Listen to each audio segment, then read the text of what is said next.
She's old. Dan Monahan knows now that age doesn't make a lick of difference to a thief. It's a 1997 Nissan pickup. Big Red! He recently joined the club no one signs up for when someone swiped Big Red from right outside his home in Northeast Albuquerque. We thought it was wise to put the least expensive vehicle out front and park my wife and my normal day car in the garage.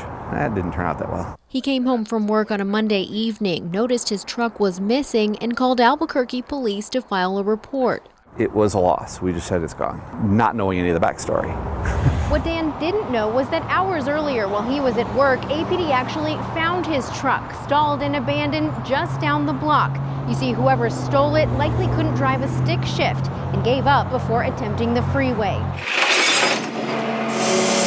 APD had the truck towed to get it out of traffic, but even after reporting it stolen, Dan had no clue. While it was gone. Are you ever thinking, we're not going to get it back. If we get it back, it's going to be torn up. If it's not torn up, it's, somewhere in Canada or Mexico or who knows where. But someone did know his truck never reached the border or got scrapped for parts. Instead, it sat for a week at Town & Country Towing on South Broadway, racking up daily storage fees. Dan finally learned that when he got a call from an APD officer the following Saturday. It took that long to find out that they always had it. It seems there could have been something connected here. APD officer Simon Drobick says the department does have a system to connect those dots, and they do try to contact owners. When we document the license plate, when we tow something, it should sync up in our systems. It's a situation where this one just seems to fall through the cracks.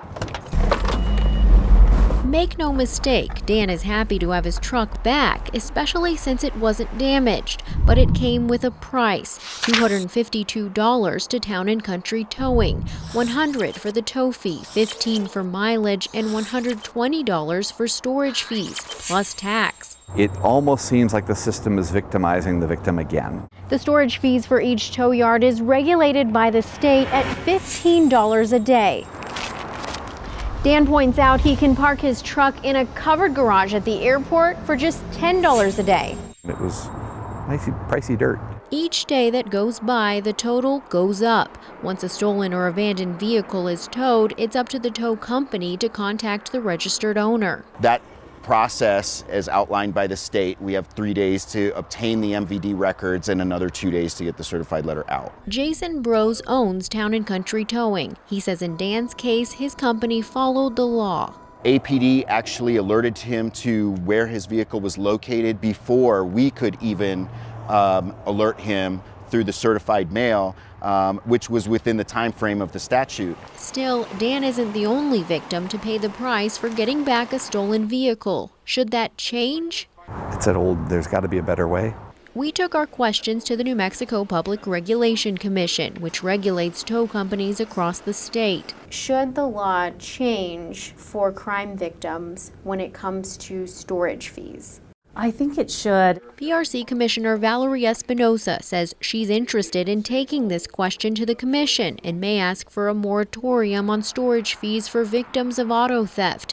As the law stands, tow companies can use discretion when it comes to customer charges. And I would encourage them to work with the people that they've impounded their vehicles. The PRC will investigate if someone files a complaint, but oversight is limited. There are 321 tow companies across the state and just 5 PRC inspectors, visiting businesses every 3 years. I think we should be more active. Meanwhile, Brose says his company does work with customers, but Dan's bill, he believes, is fair.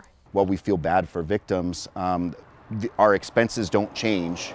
And our expenses aren't capped. Just this year, the PRC approved added costs that tow companies can now charge for. Things like standby wait time, drive shaft, axle removal, or use of dollies and snow chains. They hadn't had a rate increase in over 10 years.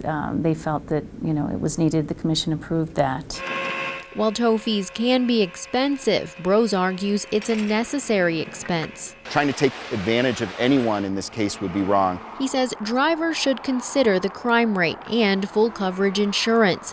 While police are taking calls, this yard paints a picture of Albuquerque's auto theft problem. As for Big Red, even though she may not be the flashiest pickup, It's back home. Dan knows what she's worth to him. Now it lives in the garage. On special assignment, Gabrielle Burkhart, KRQE News 13.